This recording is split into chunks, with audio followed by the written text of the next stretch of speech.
ఇదేంటని చెప్తున్నారంటే, మీ యొక్క బ్యాక్టీరియా నోట్లో ఉన్న బ్యాక్టీరియా బ్రెయిన్ ఎఫెక్ట్ చేయొచ్చు. ఎలా ఎఫెక్ట్ చేయొచ్చు? సో, బ్యాక్టీరియా అనేది నోట్లో చాలా ఉంటదండి. చాలా, చాలా, చాలా, చాలా.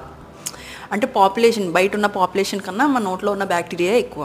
సో, ఈ యొక్క బ్యాక్టీరియా ఏం చేస్తదంటే, అవి ఒక ఎంజైమ్స్ అన్నీ రిలీజ్ చేసి, అది బ్రెయిన్ యొక్కని అటాక్ చేస్తాయి. సో, అటాక్ చేసినప్పుడు ఏమవుతది, మనకి అల్జీమర్స్ అనే ప్రాబ్లమ్ వచ్చే ఛాన్సెస్ ఉన్నాయి.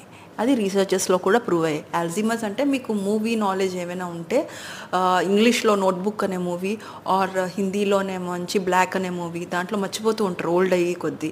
సో, ఓల్డ్ అయ్యే కొద్దీ అలా మర్చిపోతున్నారు అంటే ఈ యొక్క ఓరల్ క్యావిటీ మన మౌత్‌ని సరిగ్గా ఉంచుకోకపోతే ఈ యొక్క ప్రాబ్లమ్ వచ్చే ఛాన్సెస్. ఎందుకంటే ఈ బ్యాక్టీరియా బ్రెయిన్‌కి ట్రావెల్ చేయొచ్చు. సో, మీ యొక్క ప్రాబ్లమ్ ప్రివెంట్ చేయాలంటే మౌత్‌ని కొంచెం మీ మెమరీని సరిగ్గా ఉంచుకోవాలంటే మౌత్‌ని సరిగ్గా ఉంచుకోండి.